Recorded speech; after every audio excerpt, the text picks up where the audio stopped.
I believe that every movie adheres to the 29-point story structure.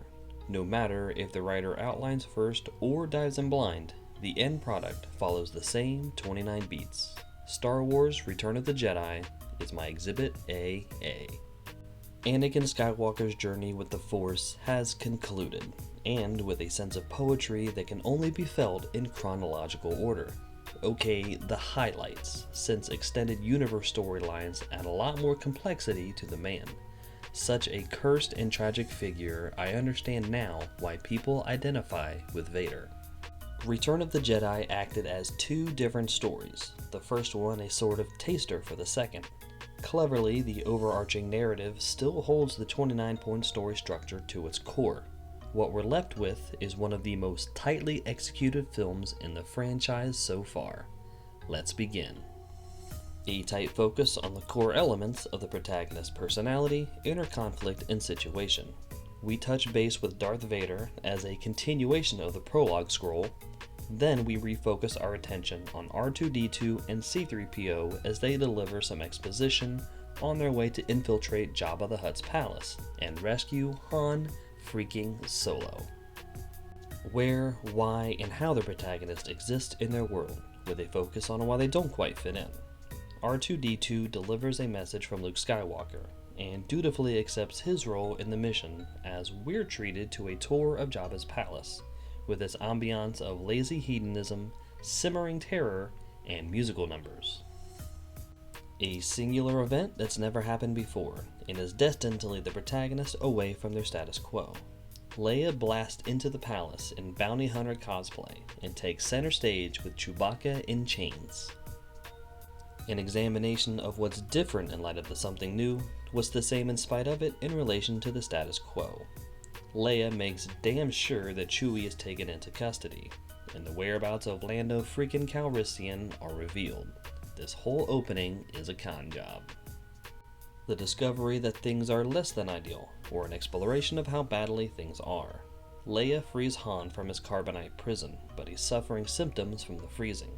Then Jabba reveals that he wasn't fooled at all by Leia's rescue, and she's taken prisoner too. Characters dedicate their effort to a specified goal, which is smaller in scope than the primary objective of the third act.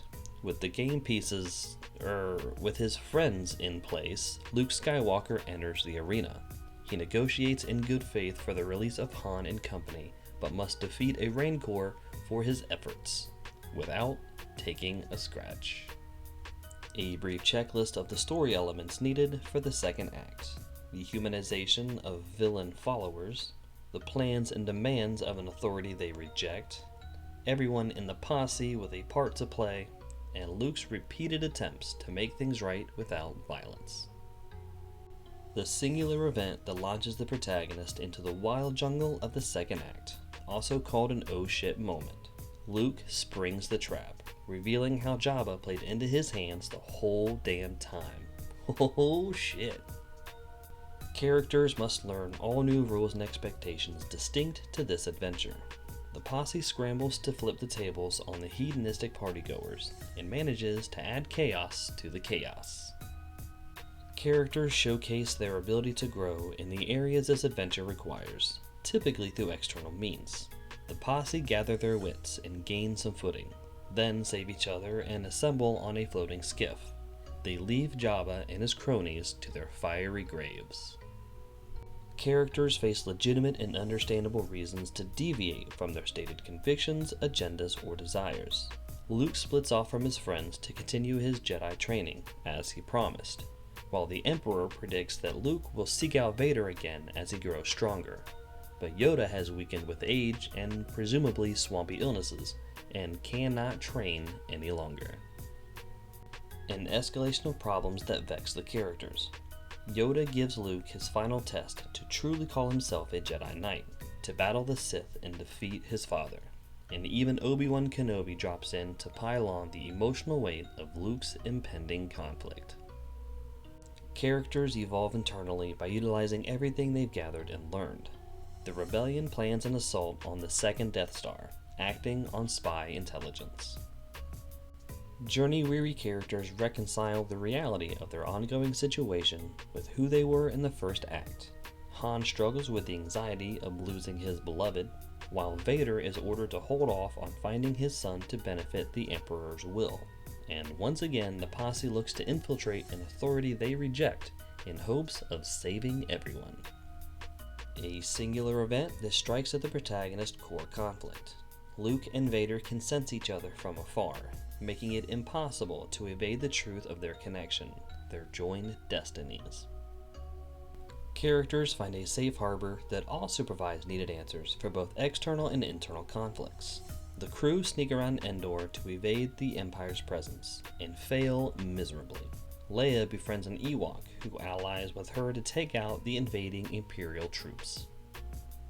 The clarified objective is realized in part or in whole, though it's meaningless without the completion of the primary objective. News of the rebel infiltration reaches Vader, but the Emperor already counted on that to happen. The posse stumbles onto the Ewoks too, but they're taken prisoner. Again. An existential conflict that wounds the character's sense of self, worldly identity, or their journey. The Ewoks intend to feast on the posse to celebrate their orange-tinted false messiah, who ignores C-3PO to carry on with killing, cooking, and eating his friends. Luke's force powers properly scare the careless bears into obedience, and they resupply before hunting down the Empire's shield generator. An undeniable win for the protagonist, typically in direct connection to the rebirth. Luke finally reveals to Leia how she's blood related to this whole kerfuffle, then departs to face his destiny with the nearby Vader. Han finally softens his defensive demeanor towards Leia, and their romance finally makes sense. A grand loss directly connected to the character's newfound inability to quit the journey. Luke faces Vader, with nary an evening of training since Yoda's dire warning. The rebel fleet falls into position and embarks for the Death Star, while the posse finds the shield generator is heavier guarded than they planned for. A thematic freefall tied directly to the heavy price. The posse breaches the generator, exactly as the Emperor planned. Luke unequivocally refutes any involvement with the Sith education system, and the Emperor reveals that nothing about the rebel attack was a secret, and the entire resistance is about to die. A singular event that robs the protagonist of seemingly any chance of success. The posse is caught in a similar trap as they used on Jabba, and they can't blast their way out. Characters cannot return to their starting personas and must turn to face the primary objective. Lando sniffs out the double cross and narrowly stops the fleet from smashing into an invisible wall, and the Ewoks rally to the posse's rescue, with mixed quality results, but they did their cuddly best. Characters move towards the climax while utilizing the major swings and sneaky misdirections of the story. The new Death Star fires. The cuddly underdogs begin to lose against the brutality of the Imperial infantry, and the helplessness of his friends in danger tugs at Luke's rage, at his thirst for vengeance. The final confrontation between the protagonist and the antagonistic force.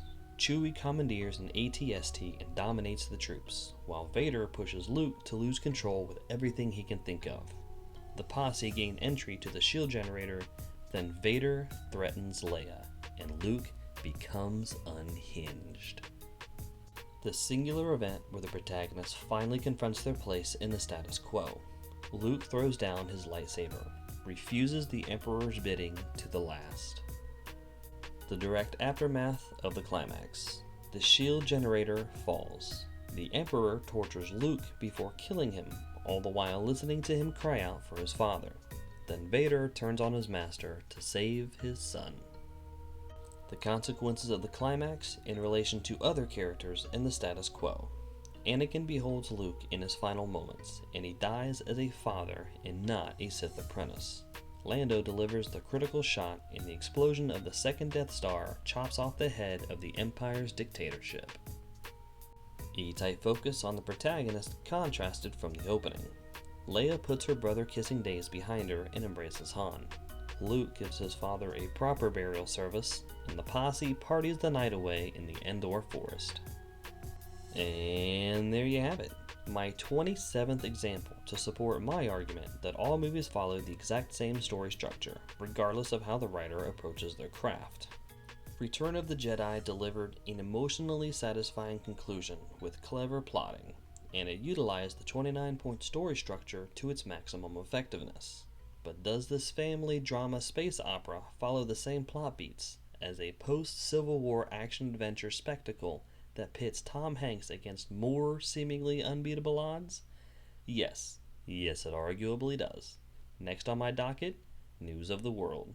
Please subscribe to stay up to date with this and future videos, and please like and comment with your thoughts and reactions. I'll talk to you next time.